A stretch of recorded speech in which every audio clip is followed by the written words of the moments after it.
Innal hamdalillah nahmaduhu wa nasta'inuhu wa nastaghfiruh wa na'udzu billahi min shururi anfusina wa min sayyiati a'malina may yahdihillahu fala mudilla lahu wa may yudlil fala hadiya lahu asyhadu an la ilaha illallah wahdahu la syarika lah wa asyhadu anna Muhammadan abduhu wa rasuluhu amma ba'd.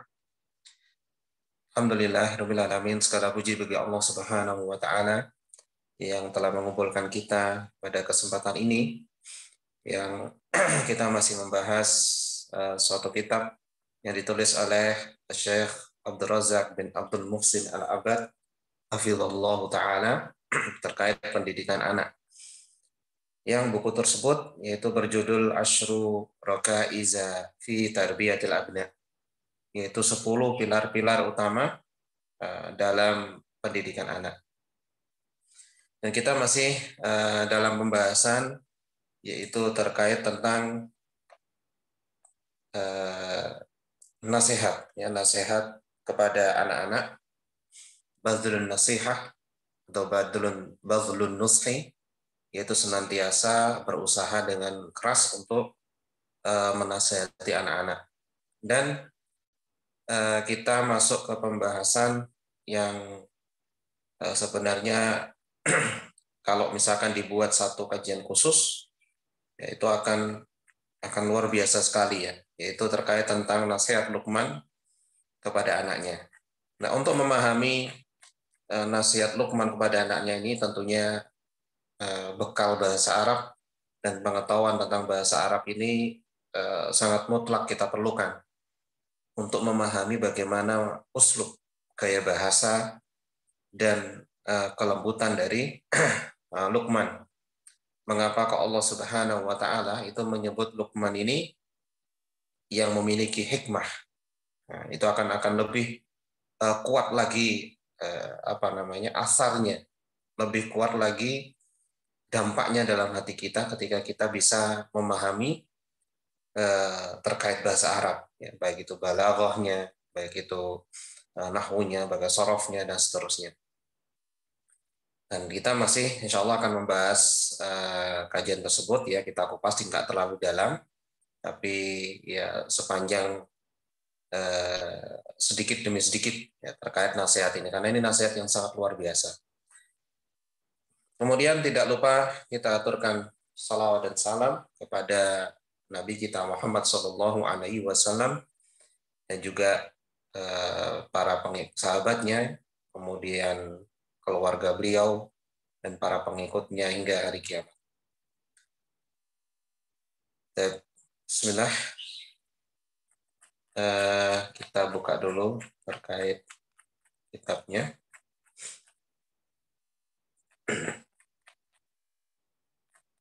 Kita insya Allah sampai ke Samin, ya.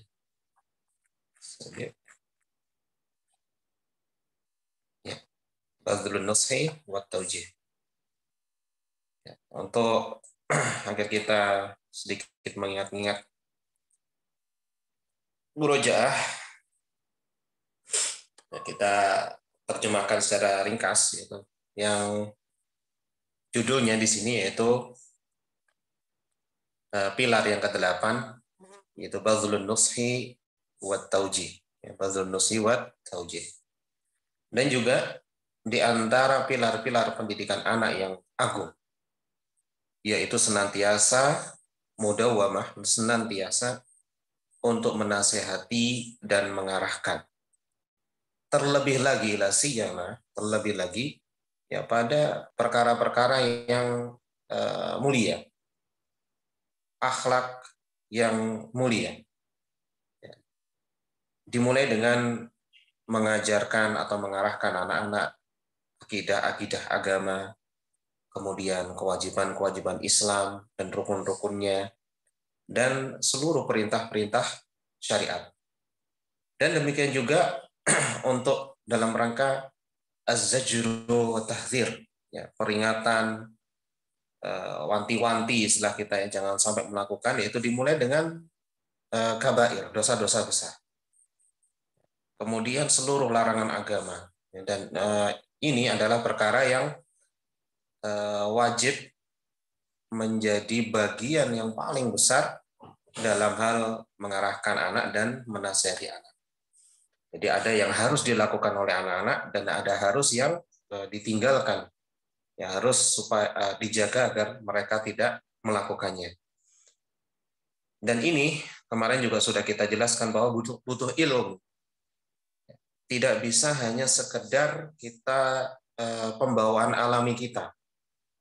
Ya, semuanya ini butuh ilmu. Baik itu ilmu tentang muatannya, tauhid, apa itu tauhid, akidah, apa itu akidah, mana yang benar dan mana yang salah, ini butuh ilmu. Sehingga tidak mungkin bagi kita untuk meninggalkan ilmu, ya, kemudian beranggapan bahwa saya sudah bisa kok ngajarin anak saya yang menurut saya baik, ya, tanpa ilmu. Maka ini bahaya. Makanya perlu sekali kita untuk senantiasa belajar agar mengetahui ya, tentang akidah yang benar, kemudian apa muatan-muatan yang harus kita berikan kepada anak-anak kita, sehingga tidak keliru. Demikian. Ya, kemudian setelah itu, setelah hal yang wajib ya, atau hal yang sangat penting untuk dilakukan anak selesai, kemudian hal yang dilarang ya kita sudah ajarkan, maka kita juga perlu mengarahkan anak-anak dan menasihati mereka hal-hal yang menjadikan mereka baik di dunia. Ya. Misal seperti apa kemarin sudah kita contohkan ya, kemandirian, kemudian keterampilan, itu perlu kita arahkan kepada anak. Jadi tidak kita biarkan begitu saja. Adalah tanggung jawab kita sebagai orang tua, ya, adalah menasihati dan mengarahkan. Memang itu tanggung jawab kita. Tapi tentunya ya tidak bisa kita terlalu strength, terlalu ketat, karena setiap anak atau setiap jenjang usia ya, itu memiliki karakter sendiri. Ketika kita keliru menerapkan ketatnya pengarahan nasihat, ya, maka itu akan membuat anak kita tidak nyaman. Ya, sebagai contoh, misal gambaran kasarnya ya, anak kecil, ya anak kecil itu mereka sangat butuh full pengarahan kita. Ya, mungkin kita akan beranggapan, dadah biar anak saya mandiri gitu ya. Jadi ketika kecil kita biarkan mereka. Nanti suatu saat ketika mereka tumbuh dewasa, ya kita akan kaget dengan perkembangannya. Ada yang kita merasa nggak cocok, loh, kok anak saya begini, loh, kok anak saya begini, kok anak saya terus gitu ya. Kemudian kita mulai perketat. Nah, ketika kita perketat ini, maka tentunya akan sangat-sangat tidak nyaman bagi anak kita. Kenapa? Karena pada saat mereka beranjak remaja gitu ya, usia SMP, SMA, ini mereka mulai pingin lepas dengan orang tua mereka. Nah, ketika secara naluri mereka ingin lepas dari orang tua mereka, kita perketat, kita pengawasannya kita perketat lagi, maka tentunya akan mengakibatkan hubungan yang nggak baik antara anak dan orang tua. Nah, karena itu jangan terbalik. Gitu. Ketika kecil kita arahkan mereka, kita nasihati mereka sambil kita latih kemandiriannya, tapi tetap dalam pengawasan kita. Nanti ketika mereka tumbuh semakin besar, sedikit demi sedikit kita lepaskan. Ya, kita percayakan kepada mereka. Kita yakin kalau mereka jujur. Ya, sambil kita awasi tetap. Tapi tidak seketat ketika masa kecil. Nah, dengan cara gitu, ya, dengan cara seperti itu, ketika anak-anak berada di usia balik, maka mereka insya Allah sudah siap dengan kemandirian. Demikian. Jadi hati-hati dalam menerapkan taujih dan nasihat ini. Dan saya di sini menjelaskan bahwa di antara wasiat yang sangat bermanfaat dan sangat membekas, yaitu apa yang disebutkan oleh Allah Subhanahu wa taala dalam kitabnya di surat Luqman terkait nasihat Luqman kepada anaknya. Ya. Kemarin juga sudah kita bahas tentang dimulai dengan tauhid. Ya, dimulai dengan tauhid. Kemudian setelah tauhid ya mengikuti kemudian adalah perkara birrul walidain.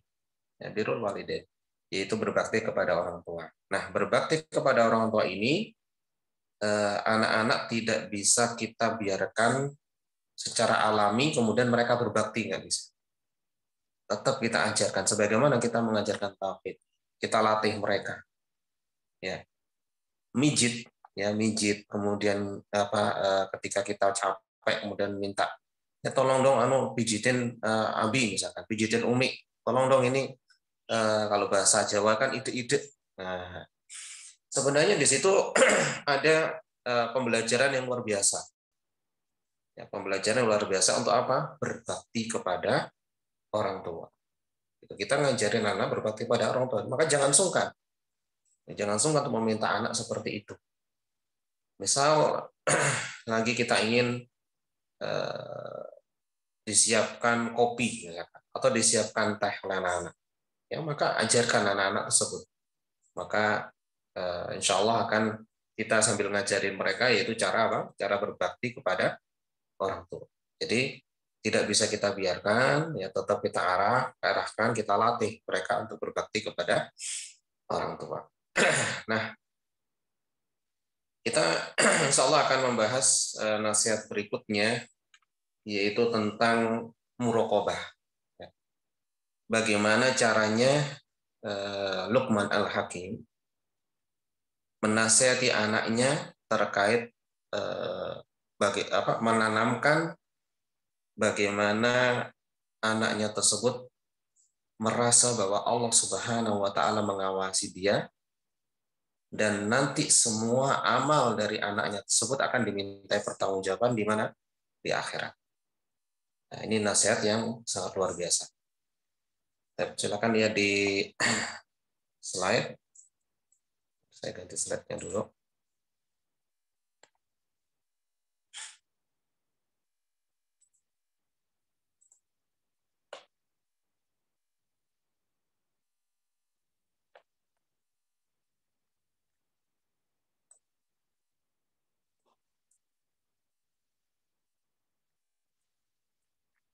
Sudah kita bahas.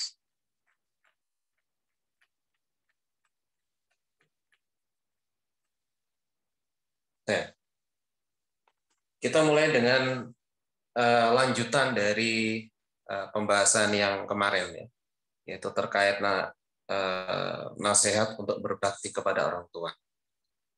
Untuk mengingat kembali, ikhwas kalian rahimakumullah, sebagian ulama yang menyebutkan bahwa cuplikan kisah di sini, kisah tentang Luqman menasehati putranya adalah ketika putranya dan istri Luqman masih dalam keadaan apa? Kafir. Masih belum Islam. Kemudian apa? Luqman senantiasa menasihati. Wa huwa ya'idhu. Dari kata-kata tersebut diambil faedah oleh para ulama. Kenapa kok sampai ditegaskan dan dia menasihati Luqman menasihati putranya adalah karena mudawamah, senantiasa menasihati anaknya untuk apa? Untuk Islam.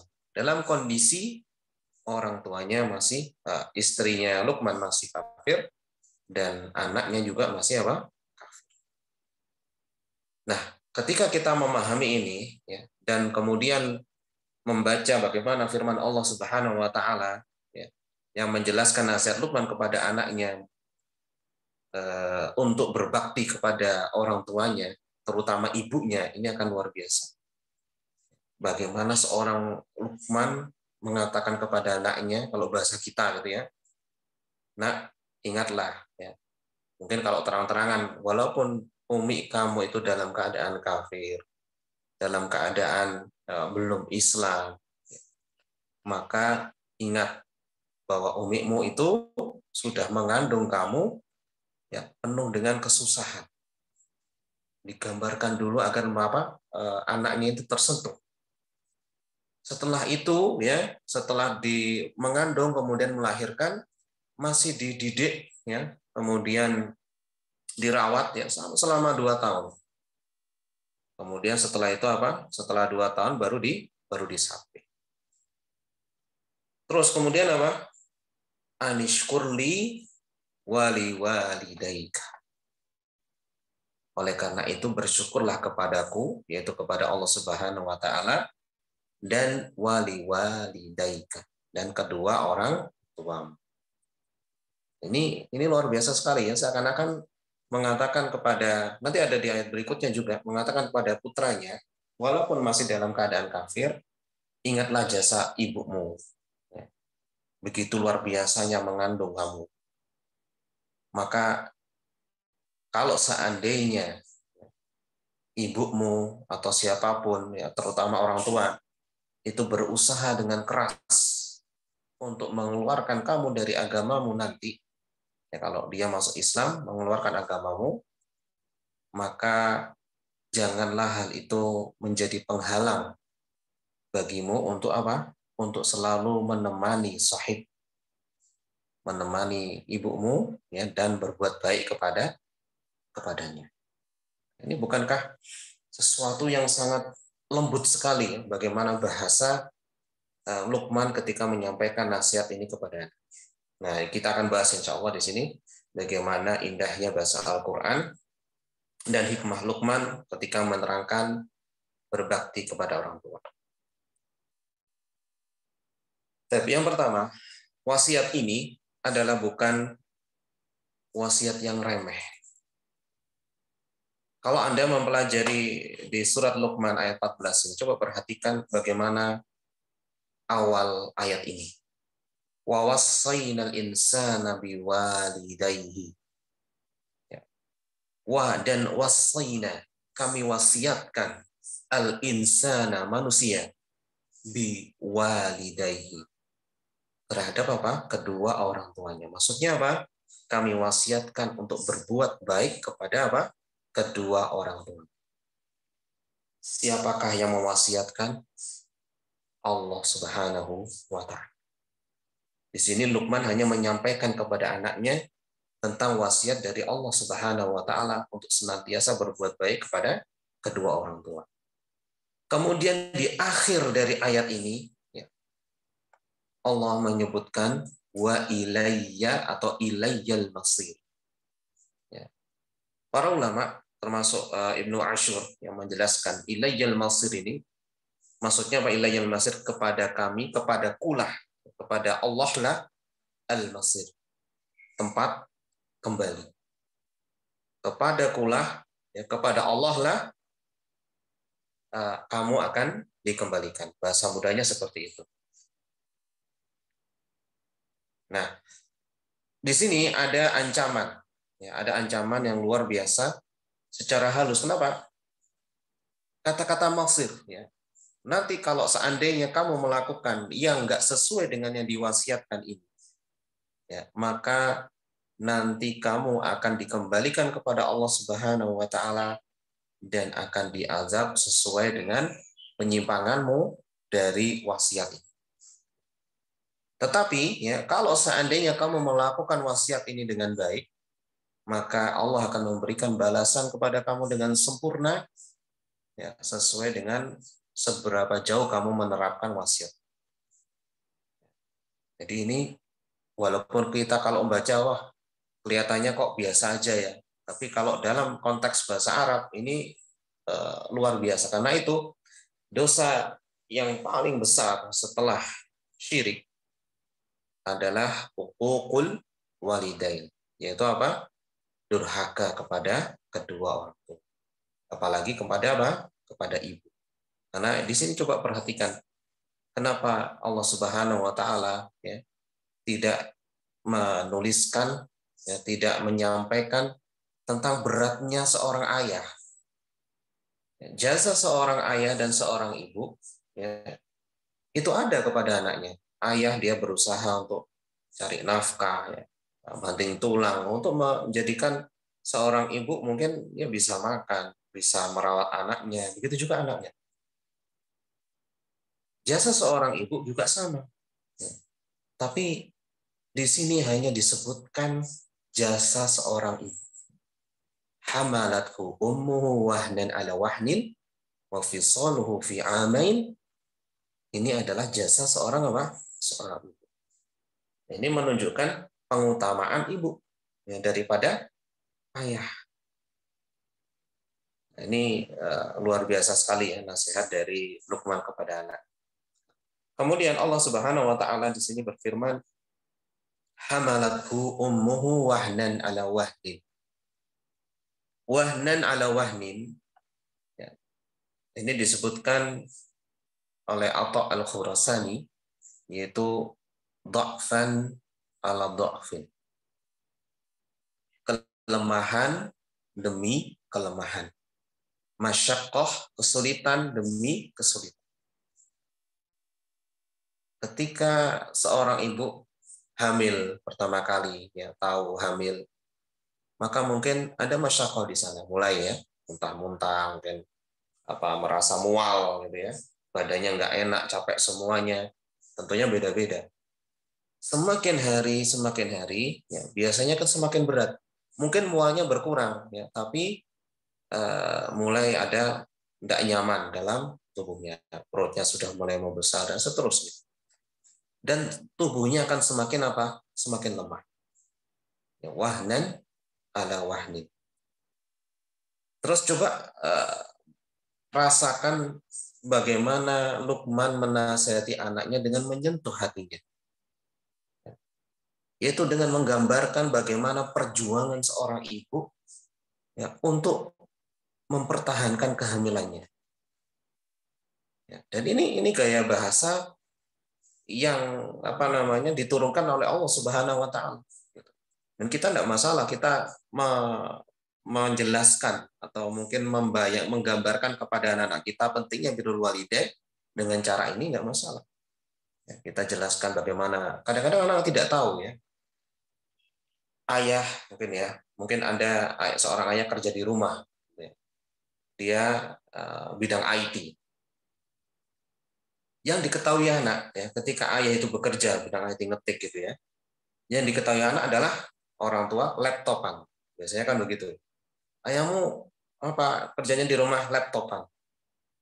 Nah, gambaran orang luar yang nggak tahu mungkin dibayangkan laptopan ini main game, ya. Kemudian nulis-nulis sesuatu yang nggak jelas atau main program pokoknya nggak jelas. Laptopan.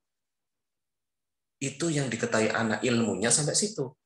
Karena itu kita perlu ya mengajak anak kita untuk melihat apa yang kita kerjakan sebenarnya di rumah itu, supaya mereka memahami bahwa kita sebenarnya sedang berjuang untuk menafkahi mereka dan seterusnya.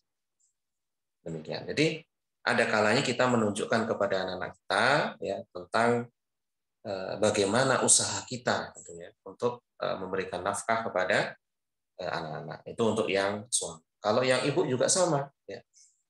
Perlu diceritakan karena anak-anak tidak tahu ya.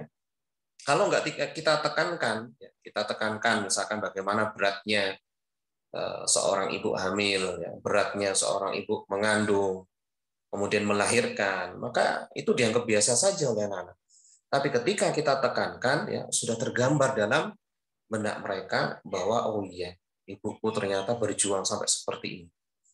Nah itu penting, ya, penting sekali. Jangan jaga Pram ya. Saya teringat ada cerita dari Ustaz Luqman ya.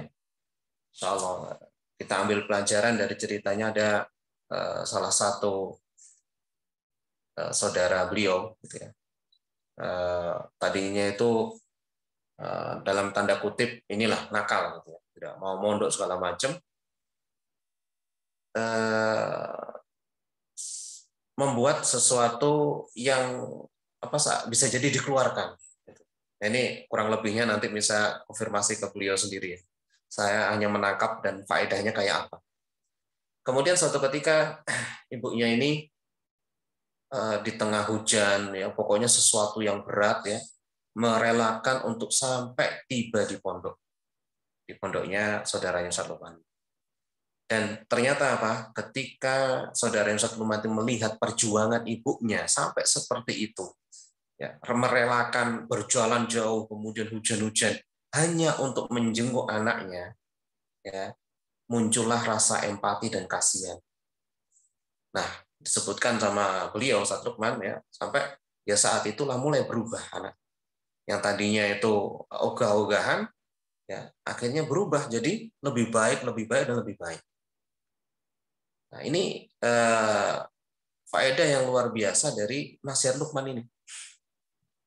Kenapa kok sampai Luqman menggambarkan ya bagaimana beratnya seorang ibu kepada anak.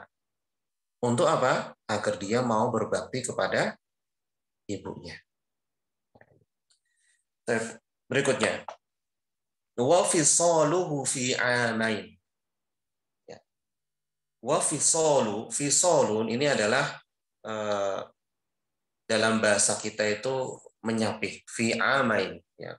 Ketika apa? Dua tahun. Yang menurunkan ini ikhwas sekalian rahimakumullah ini adalah Allah Subhanahu wa taala. Dalam ayat yang lain juga ada. Jadi masa menyusui ya ASI itu adalah 2 tahun.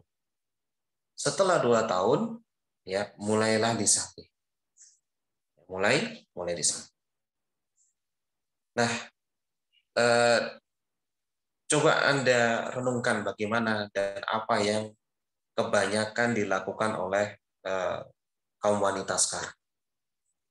Mereka sibuk, ya, mereka meniti karir, ya, mereka bekerja, sehingga apa? Terkadang hak anak untuk disusui selama 2 tahun ini ya dikurangi. Bahkan apa? Dari awal lahir langsung pakai susu formula. Tidak mau apa? Memberikan ASI. Alasannya macam-macam. Ada yang mengatakan sakit, ya memang benar sakit. Tapi ini adalah hak anak untuk apa?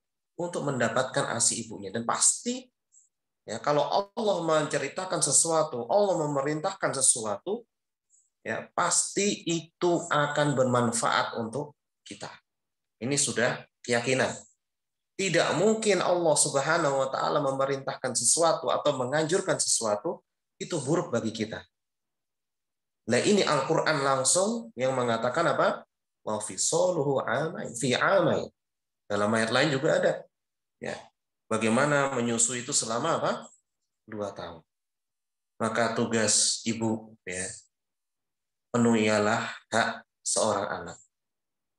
Kecuali dengan sebab berbagai macam ASINya sangat kurang. Nah, ini yang perlu dibicarakan kembali. Ya. Sebagaimana dulu di zaman Rasulullah SAW menyusukan ke orang lain itu sudah biasa. Ya, yang mungkin susunya sedikit kemudian menyusukan dan itu pun dipilih ya. Kenapa? Karena air susu itu akan sangat mempengaruhi perkembangan otak anak.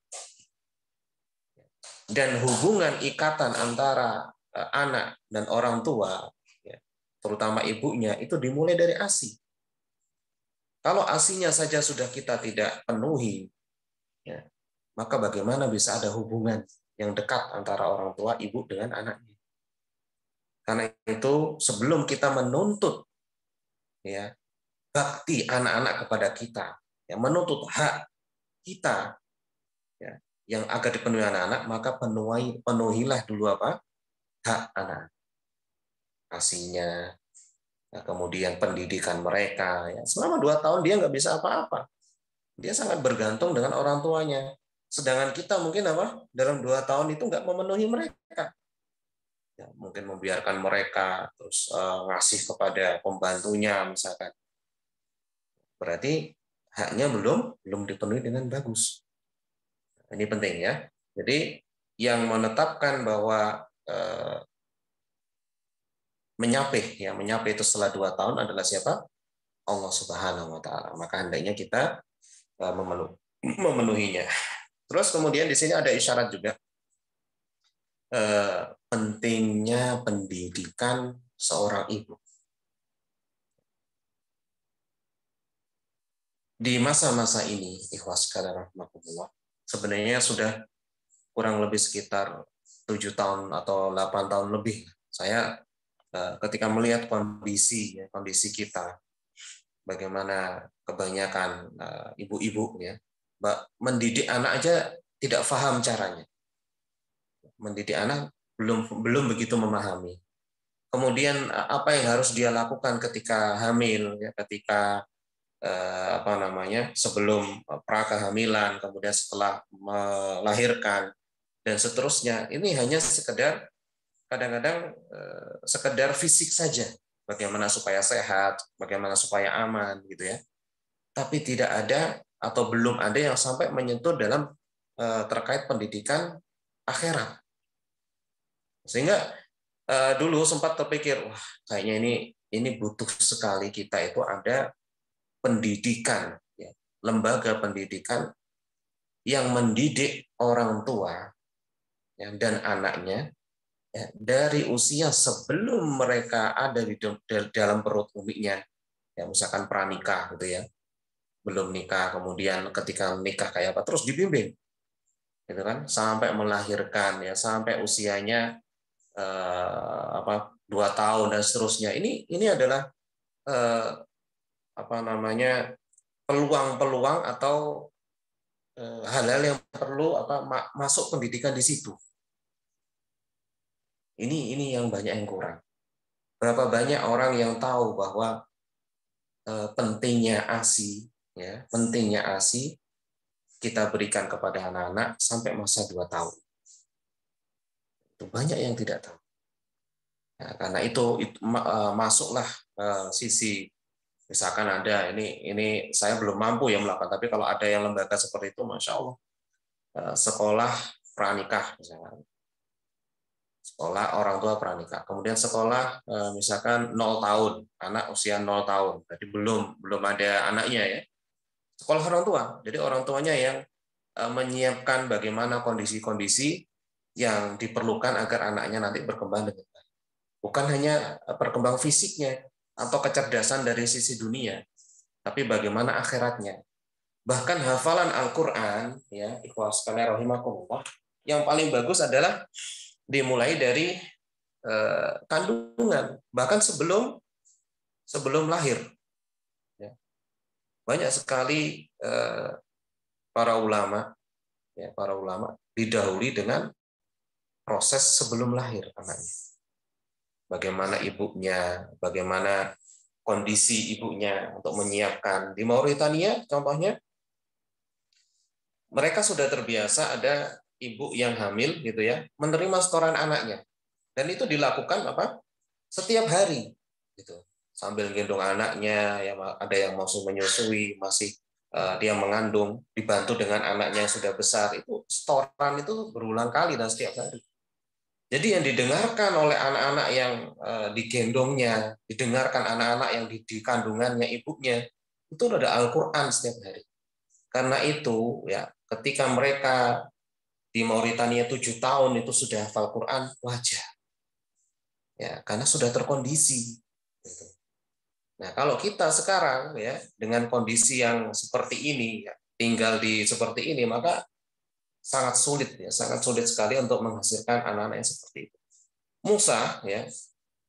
Musa ini dididik dengan kedisiplinan tinggi, sehingga wajar ya dengan kedisiplinan tinggi, kemudian sangat jauh rumahnya dari teman-temannya, ya, sehingga tidak ada keinginan untuk main segala macam, ya ada sesuai aturannya gitu. Karena itu dia berhasil untuk menjadikan usia sebelum balik hafal Quran. Nah, ini pentingnya pentingnya pendidikan semakin bawah gitu. Jadi yang dididik kalau usia bawah itu bukan anaknya sebenarnya, tapi orang tuanya. Nah, kalau anak-anak sebenarnya kalau dalam Islam konsepnya adalah ketika 5 tahun, bahkan ada yang sebelum itu. Ya. Kalau dia mengalami perkembangan yang luar biasa, maka banyak para ulama 3 tahun sudah belajar. Ada yang 5 tahun baru. Jadi tidak saklek harus 5 tahun. Berikutnya, di sini adalah inti dari nasihat Luqman, yaitu apa? Anishkurli, maka hendaklah bersyukur kepadaku, yaitu Allah Subhanahu wa taala, wa liwalidaika, dan bersyukur kepada kedua orang tua.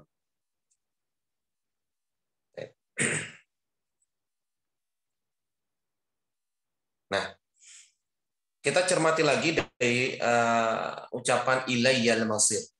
Luqman mengatakan, wa wasaynal insana biwalidayhi hamalathu ummuhu wahnan ala wahnin wa fisaluhu fi amain anishkur li wa liwalidayka ilayyal masir.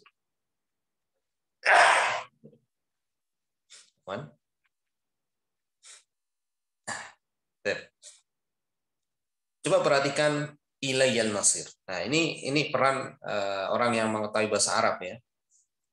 Akan mengetahui bagaimana kelembutan. Seperti ini. Alhamdulillahirabbil alamin arrahmanir rahim maliki yaumiddin iyyaka na'budu. Ya. Seharusnya bahasa yang susunan yang tepat kalau kita belajar nahwu gitu ya. Na'budu iyyaka. Kami menyembah hanya kepadamu. Tapi kenapa kok susunannya dibalik? Iyyaka dulu kemudian na'budu. Nah, di sini ada isyarat yang luar biasa. Kalau ada iyyaka kemudian na'budu berarti apa? Ini menunjukkan suatu pembatasan. Bahasa kita yaitu apa? Hanya kepadamu. Ya, kalau iyyaka saja kan kepadamu. Gitu.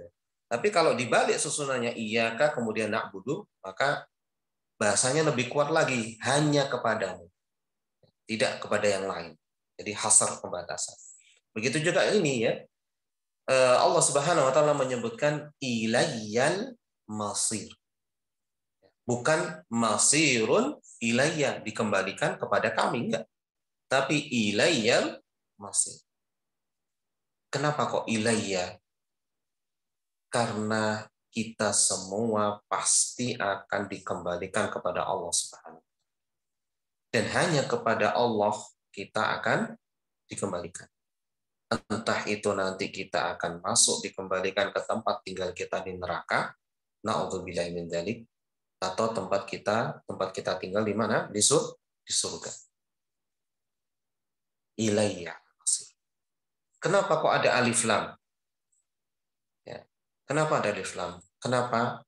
Karena masir tempat kembali itu kan umum. Kalau tidak ada alif lam, ya, yang sudah belajar bahasa Arab sampai ke tahu isim ma'rifah ya, maka itu umum nakiroh. Semuanya kembali, hewan, tanaman gitu ya. Tapi ketika Allah menetapkan ada tulisan alif lam di sini, yang dimaksud adalah nanti yang akan dikembalikan kepada Allah, yaitu terutama ada siapa? Yaitu manusia dan jin. Kita semuanya akan dimintai pertanggungjawaban di hadapan Allah Subhanahu wa taala. Nah, ini menguatkan apa yang saya sampaikan tadi ya. Para ulama mengatakan ini kelihatannya hanya kepada kamilah dikembalikan, hanya sederhana. Tapi ternyata mengandung apa? Mengandung peringatan dan ancaman yang luar biasa. Maka ini semangat untuk jenengan, mudah-mudahan Anda dipermudah ya belajar bahasa Arabnya lebih tekun sehingga bahasa-bahasa Al-Qur'an ini walaupun kelihatan remeh itu akan menyentuh hati kita. Anda ketika membayangkan Al-Qari'ah, kalau Anda cuma hafal terjemahan saja tanpa mengetahui bahasa Arab, ya maka ya lewat seperti itu aja. Padahal ketika kita membaca Al-Qari'ah, kenapa disebut Qari'ah? Sesuatu yang mengetuk dengan keras. Kalau kita baca terjemahan kan hari kiamat. Ya, tapi kalau kita memahami bahasa Arab, Al-Qari'ah itu sesuatu yang mengetuk dengan keras, yang mengagetkan. Ya, seperti kalau bayangannya, ini sering saya terangkan ke anak-anak ya, Al-Qari'ah itu apa sih?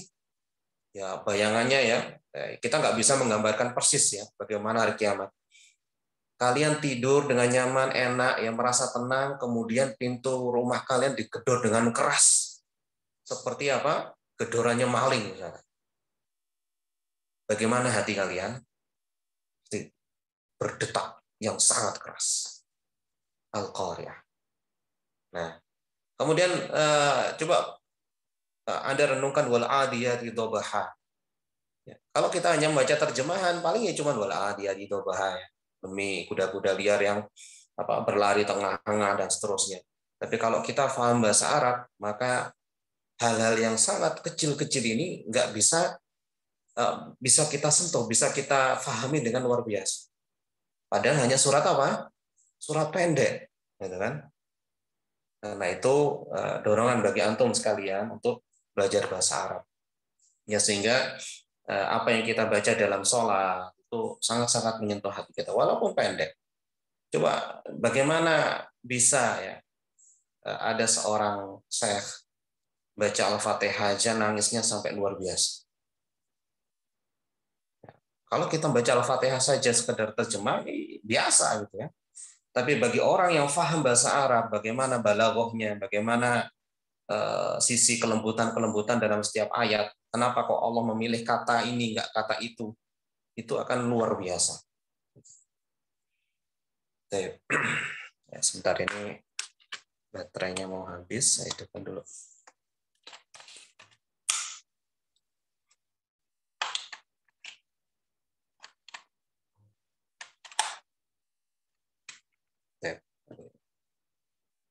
Kita lanjutkan.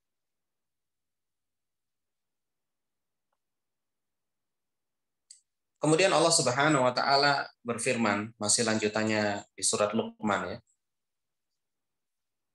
Wa in jahadaka ala an tusyrika bima laisa laka bihi ilmun fala tuti'huma wa sahibhuma fid dunya ma'rufa wattabi' sabila man anaba ilayya thumma ilayya marji'ukum fa unabbi'ukum bima kuntum ta'malun. Ini masih dalam lanjutan nasihat Luqman kepada putranya, juga masih terkait tentang bakti kepada orang tuanya. Ya, berarti kepada kedua orang tuanya. Coba perhatikan di sini. Wa in jahadaka. Kalau seandainya jahadaka, kedua orang tuamu ya, berjahada, bersungguh-sungguh, hirs. Ya. Karena ketika ini terjadi di mu'alaf ya. Kalau Anda punya teman mu'alaf, ketika anaknya bukan anaknya ya, misalkan orang tuanya tahu ada anaknya itu masuk Islam, maka tentunya orang tua itu akan berusaha keras agar anaknya kembali kepada atau keluar dari Islam dan kembali kepada agama. Sehingga apa di sini menggunakan lafadz wa in jahadak. Yaitu apa? Ibnu Katsir sampai mengatakan in harasa alaika kulli his. Semangat dan sangat-sangat berambisi kuat agar apa? Anak yang sudah masuk Islam tadi keluar dari Islam dan kembali kepada agama orang tua. Ya. Ala antusyrika bi, ya, bersungguh-sungguh dengan keras untuk mensekutukan aku, ya kata Allah Subhanahu wa taala, ma laisa laka bihi ilm, yang tidak ada ilmu bagimu, fala tuti'huma. Maka jangan taati keduanya. Jangan taati kedua. Kemudian Allah melanjutkan wasahibhuma. Kalau diminta keluar dari Islam, maka jangan taati. Tapi apa? Wasahibhuma. Sertailah keduanya fit dunya ma'rufan. Dalam keadaan apa? Ma'ruf. Hubungan tetap terjaga baik. Ya. Sertai mereka. Bangun silaturahim dengan mereka. Tapi kalau mereka sudah nyangkut agama, ya mohon maaf. Ya. Tidak ada istilahnya keluar dari Islam. Wattabi' sabila man anab ilayya. Dan ikutilah jalan orang-orang yang kembali kepadaku, yaitu orang-orang muslimin. Kita diminta oleh Allah Subhanahu wa taala atau nasihat Luqman kepada anaknya, yaitu apa? Untuk mengikuti jalan orang-orang muslimin. Terutama apa? Yaitu para sahabat Rasulullah SAW yang sebagai muslim yang hakiki. Kalau di zaman itu berarti apa? Karena ini zaman sebelum Rasulullah SAW, maka orang-orang Islam yang sebelum zamannya apa? Luqman. Kemudian ya, ini bahasa yang luar biasa. Setelah tadi di ayat 14 ya, Allah menyebutkan ilayyal masir, ringkas ya. Kemudian dijabarkan kembali summa ilayya, kemudian kepadaku marji'ukum, kembali kalian. Fa unabbi'ukum, kemudian aku akan kabarkan kepada kalian bima kuntum ta'malun, apa-apa yang kalian telah amalkan. Berhubungan dengan apa? Dengan hari kiamat lagi.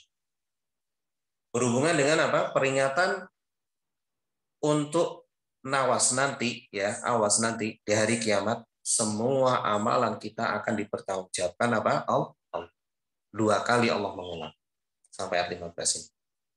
Ya, ini sampai disebutkan nanti di akhir Syekh Abdul Razak bin Abdul Muhsin Al-Abbad dalam ceramah beliau itu terkait nasihat Luqman ini, bahwa mendidik anak, ya, ini adalah asas yang sangat penting. Takhwif, ya, menakut-nakuti anak, yaitu apa, dengan apa? Awas lu, nanti ada Allah Subhanahu wa taala. Awas lu, nanti di hari kiamat akan dipertanggungjawabkan. Ya. Allah Maha melihat apa yang kamu lakukan. Jadi hubungkan memberi ketakutan ini dengan anak. Ya, tapi sebagaimana yang dulu pernah saya sampaikan, ya, kalau kita bayangkan menakut-nakuti anak itu dalam bentuk persen, gitu ya. Ya mungkin 25% ya kita beri seperti itu. Terutama apa? Terutama ketika anak-anak melakukan dosa, maksiat, sesuatu yang tidak bagus, gitu ya. Kemudian yang mayoritas kita hubungkan dengan rasa cinta Allah Subhanahu wa taala dan kebaikan-kebaikan yang telah apa? Diberikan kepada anak-anak kita. Nah, ada kisah menarik, wasakali rahimakumullah. Ada yang menyebutkan dari Sa'ad bin Malik, ada ulama tafsir yang menyebutkan dari Sa'ad bin Abi Waqqas. Jadi dulu ketika Sa'ad bin Malik ini masuk Islam, ya, maka ini diketahui oleh ibu beliau. Ibu beliau mengetahui, dan saat itu Sa'ad bin Malik ini adalah orang yang sangat berbakti kepada orang tuanya, yang sangat sayang kepada orang tuanya, dan ibunya tahu, ya, ibunya tahu. Ketika tahu, ya, Sa'ad bin Malik ini dipanggil untuk menghadap ibunya. Kemudian qalat, ya, kemudian apa? Ibunya berkata, "Ya Sa'ad, ma hadzal ladzi arak?" Apa ini yang aku lihat dari kamu? Qad ahdasta. Dan apa yang telah kamu lakukan ini? La tada'anna dinaka hadha aw la aqul wa la ashrab ya hatta amut. Kamu benar-benar tinggalkan agamamu ini, ya. Atau apa? La aqul, aku nggak mau makan. Wa la ashrab, aku juga nggak mau minum. Hatta amut, sampai aku mati. Coba diancam. Ya, bahasa kita mungkin, ya. Kamu kalau nggak nuruti Umi, maka aku nggak mau makan, aku nggak mau minum sampai aku mati. Fatu ayyar bihi, ya, fatu ayyar bihi, ya, sehingga apa? Nanti kamu akan dicela, dihina dengan sebab aku. Fayuqal, kemudian ya akan dikatakan, ya qatila ummi, wahai pembunuh ibunya. Kepada siapa? Kepada Sa'ad. Coba diancam oleh ibunya, ya, seperti ini. Kalau kita mungkin sudah, aduh, ya, bagaimana ini? Umiku nggak mau makan, nggak mau minum, ya, rela mati hanya demi ini. Ya, kemudian nanti aku mati akan diolok oleh semua orang, apa, wahai pembunuh ibu. Ini diancam, ya, diancamkan kepada Sa'ad bin Mu'adz. Fakultu, ya, kemudian bagaimana? Coba bayangkan Sa'ad bin Mu'adz. Dia nggak marah, dia nggak suaranya kasar, tapi beliau berkata apa? La taf'ali ya ummah. Jangan kau lakukan itu, wahai ibuku. Fa inni, sesungguhnya aku, la ada udini hada li syai'in. Aku nggak akan pernah untuk meninggalkan agamaku ini untuk sesuatu pun. Kemudian berlalulah hari, ya, demi hari, kemudian malam demi malam, dan ibunya apa? Tidak makan. Seperti apa yang diancamkan. Benar-benar ini kuat-kuatan. Bagaimana Sa'ad bin Malik bertahan pada agamanya dan bagaimana ibunya bertahan pada agar tidak makan dan minum. Sampai suatu ketika, ya, Sa'ad bin Mu'adz ini melihat uminya dalam keadaan yang lemah. Kemudian beliau berkata, ya ummah, wahai ibuku, ta'lamina, ketahuilah, wallah, demi Allah, lau kanat laki, kalau seandainya kamu, Anda, umiku, kamu, ibuku, memiliki apa? Mi'atu nafsin, ada 100 nyawa. Kemudian keluar satu demi satu nyawa tersebut, maka aku tidak akan pernah meninggalkan agama. Nah, ketika ibunya tahu bagaimana keteguhan Sa'ad bin Mu'adz, ya, bahkan sampai ibunya mati pun mungkin dia akan tetap bertahan, maka luluhlah seorang ibu. Luluhlah hati seorang ibu. Dan ini terjadi. Saya dulu sempat di Kediri gitu ya. Saya penasaran bagaimana suatu kampung, dari kampung yang istilahnya berandalan ya, ada miras segala macam, berubah menjadi suatu kampung yang di sana sholatnya semarak gitu ya, masjidnya selalu penuh gitu. Sampai ada imam yang disegani di sana itu bercerita tentang bagaimana proses dia. Jadi sejak kecil itu dibina oleh ada seorang dai gitu ya dari kota, kemudian berjuang dakwah di sana, ya, kemudian mendidik anak-anak, kemudian anak ini tumbuh dewasa, tahu tentang akidah. Ya. Sederhana tentang masalah sholat, Ada perbedaan antara anak dan ibunya dan ayah. Ada ucapan yang ketika saya ngobrol sama beliau sangat menyentuh saya. Apa? Beliau kumpulkan itu antara orang tua, dua orang tuanya, ya, kemudian ya, sebentar, ini ada anak saya. Tutup ya.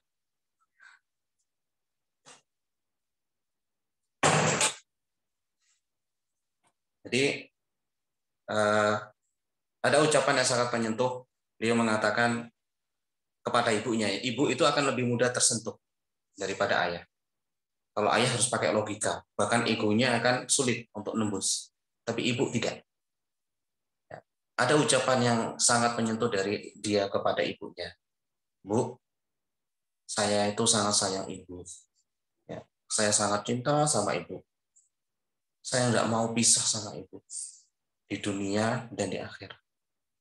Bu, kalau misalkan ibu tetap seperti ini, nggak mau sholat, nggak mau Islam yang benar, nanti kita akan dipisah, Bu, di akhirat. Kita akan terpisah. Nah, ketika dengar seperti itu, ternyata ibunya menangis. Ya, menangis. Ngunu yoli kalau bahasa kita, ngunu yoli, pisah ngunu yoli. Tersentuh. Dan akhirnya apa? Sejak saat itu, ibunya jadi pembela putranya. Padahal sebelumnya, putranya ini selalu ditentang. Nah, kemudian bertahan berikutnya adalah kepada ayahnya, berdakwah kepada anak. Nah, ini hal yang sangat penting ya tentang birrul walidain.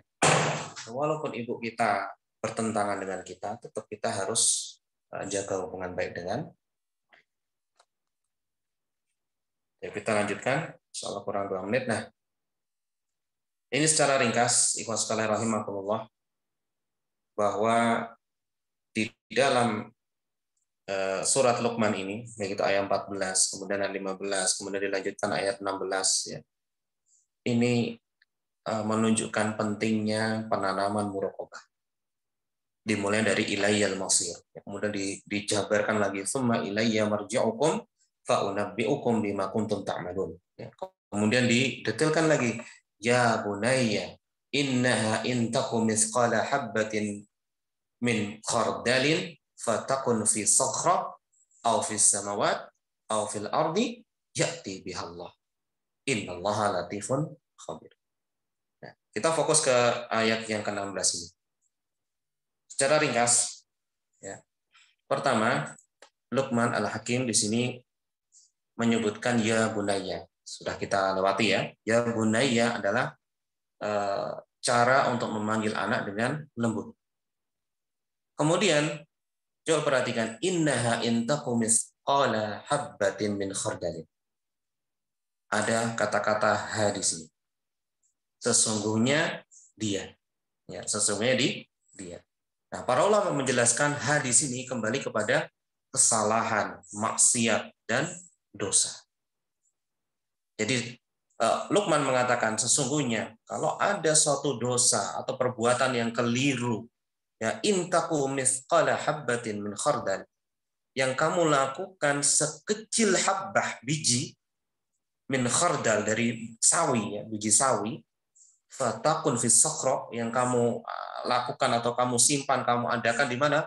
Sakhra, batu yang sangat besar, yang cadas, kemudian di dalamnya kamu simpan itu, atau kamu lakukan di dalamnya, au fis samawat, atau kamu menuju langit, kamu lakukan di sana, ya, nggak ada yang lihat, atau fil ardi, atau di dalam bumi, maka ya'ti bihallah, maka Allah akan mendatangkan, menghadirkan perbuatan tersebut dan akan dibalas oleh Allah. Mithqala habbatin min khardal. Kalau di zaman itu, ikhwas sekalian rahimahullah, yang dikenal, ya, biji yang paling kecil mungkin khardal ini, ya, biji sawi. Bijinya sangat kecil. Nah, kalau Anda ingin melihat biji sawi, anak-anak juga belajar tentang apa? Tentang urban farming. Di sana ada tanaman sawi. Nah, ini sebenarnya, ya, ketika anak-anak belajar urban farming, ya, itu tidak hanya sekedar belajar nanam, tapi di sana ada keimanan. Ya, ingat, oh ya, ini biji sawi disebutkan di dalam Al-Qur'an. Oh ya, di sini ada misalkan bawang, ya. Bawang juga disebutkan di dalam Al-Qur'an, timun disebutkan dalam Al-Qur'an. Ya, belum lagi nanti ketika menanam, wah ternyata ada hama.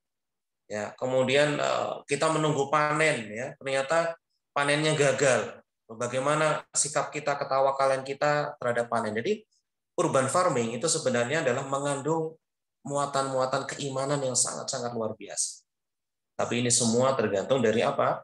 Dari guru, ya, yang mengajarkan tersebut, dan bagaimana orang tua memaknai tugas anak-anak. Jadi bukan sekedar apa? Sekedar menanam. Kalau Anda berhasil menerapkan itu, maka urban farming akan menjadi sesuatu yang sangat luar biasa dalam melatih keimanan. Kemudian coba perhatikan latifun khabir terakhir. Ini bisa kita gunakan, ikhwas sekalian rahimakumullah, ya, untuk menanamkan kepada anak-anak. Contohnya begini. Ada seseorang yang anak-anak kita curigai melakukan suatu kesalahan, berbohong. Berbohong. Kita panggil anak kita, gitu ya. Kita dudukkan, kita mengorek, ya, mengorek tahu mencari tahu. Ini bisa kita ucapkan sering. Ya, awas lo ya. Innallaha latifun khabir. Sesungguhnya Allah latif. Allah itu mengetahui hal yang sangat kecil sedikit pun, ya Allah akan tahu. Dan khabir akan mengabarkan kembali nanti di mana? Di hari kiamat. Akan mendatangkan kembali amalan kamu. Jangan berbohong. Nah, kemudian kita korek lagi. Kita ingatkan lagi. Innallaha latifun khabir. Hati-hati. Jadi kita sambungkan dengan Allah. Ada lagi yang diperingatkan, ya, terakhir, ya, yang diperingatkan oleh Syaikhul Razak. Kadang-kadang ketika kita mewanti-wanti anak, ini kesalahan, ya, orang tua, menurut beliau, kita selalu ngomong begini, misal, Abi nggak pingin kamu ngegame lagi, misal, ngegame ini nggak boleh, awas ya, kalau sampai Abi tahu, nah, awas kalau sampai Abi tahu, sekedar itu, maka ini suatu kesalahan. Awas ya, kalau sampai Umi tahu, itu saja titik, kesalahan. Kenapa? Ingat, kita harus mengaitkan pengawasan kepada siapa? Allah Subhanahu wa Ta'ala. Kepada Allah Subhanahu wa Ta'ala. Jadi kita ingatkan anak-anak, ya, yang cara yang sering kita lakukan, ya, di sekolah gitu ya. Gini ya, Ustadz nggak tahu apa yang kalian lakukan. Kalian nggak bisa mendatangkan saksi, nggak ada saksi. Ya, Ustadz nggak bisa menghukumi kalian dengan tepat. Ya. Tapi ingat, Allah Maha Tahu. Ya, Allah Maha Tahu. Kalau kalian mau lakukan ini lagi, ya, ingat, hati-hati. Allah Maha Tahu. Allah itu bisa mengazab, bisa marah nanti. Kalau kita melakukan keburukan, kita bisa dimurkahi oleh Allah Subhanahu. Jadi ikatkan selalu suatu pengawasan, ya, dengan siapa? Dengan Allah Subhanahu wa Ta'ala. Hanya disebut di sini apa? Nasihat Luqman luar biasa. Innallaha latifun khabir. Setelah apa? Itu sebagai penutup menerangkan bahwa kalau seandainya kamu melakukan perbuatan jelek, sembunyi, nggak tahu semua orang, tapi ingat, innallaha latifun. Ini beberapa nasihat yang sangat luar biasa dari Luqman Al-Hakim, ya. Yang kesimpulannya di sini adalah pertama tadi sudah saya terangkan bahwa belajarlah bahasa Arab sehingga Anda akan mengetahui lembutnya bahasa Al-Qur'an. Ya, lembutnya bahasa Al-Qur'an. Kadang kita baca terjemah atau tafsir, tapi kalau kita tidak paham bahasa Arab, seperti hambar, kita nggak menemukan feel-nya. Satu kata kita baca berulang kali, tapi tidak menyentuh perasaan kita. Terus yang kedua, tadi sudah saya sampaikan bagaimana gaya bahasa Luqman Al-Hakim yang hikmahnya luar biasa tentang apa? Berbakti kepada kedua orang tua. Walaupun kedua orang tua kita tidak Islam, kafir, maka tetap kita jaga hubungan dengan keduanya. Kemudian kalau seandainya mereka meminta untuk melakukan suatu perbuatan yang jelek, maka kita tidak turuti. Tapi jangan sampai apa? Membarok mereka. Tetap jaga hubungan baik. Kemudian yang terakhir adalah bagaimana pentingnya selalu mengikat anak-anak dengan muraqabah. Ya, kita beri ketakutan kepada anak-anak terhadap Allah Subhanahu wa taala yang selalu mengawasi mereka. Sehingga kita tidak terlalu berat harus mengawasi dan kontrol mereka. Jadi ini sering-sering kita ucapkan, ya, dan kita tanamkan kepada anak kita. Demikian ya yang bisa saya sampaikan. Ya, semoga Allah Subhanahu wa taala memberikan manfaat terhadap kajian yang kita lakukan sekarang. Semoga Allah Subhanahu wa taala ya menjadikan anak-anak kita adalah anak yang soleh, anak yang soleha. Semoga Allah Subhanahu wa taala menanamkan kepada anak-anak kita muraqabah, ya, merasa bahwa Allah Subhanahu wa taala mengawasi dia. Semoga Allah Subhanahu wa taala menanamkan kepada anak kita semuanya yaitu sikap, ya, ketakutan kepada Allah, ya, dan benar-benar yakin bahwa semua amalannya akan dipertanggungjawabkan di hadapan Allah Subhanahu wa taala di hari kiamat. Akhiru da'wana alhamdulillahirabbil alamin. Allahumma shalli ala Muhammad wa ala ali Muhammad kama shallaita ala Ibrahim wa ala ali Ibrahim. Subhanakallahumma wa bihamdika asyhadu an la ilaha illa anta astaghfiruka wa atubu ilaik. Assalamualaikum warahmatullahi wabarakatuh.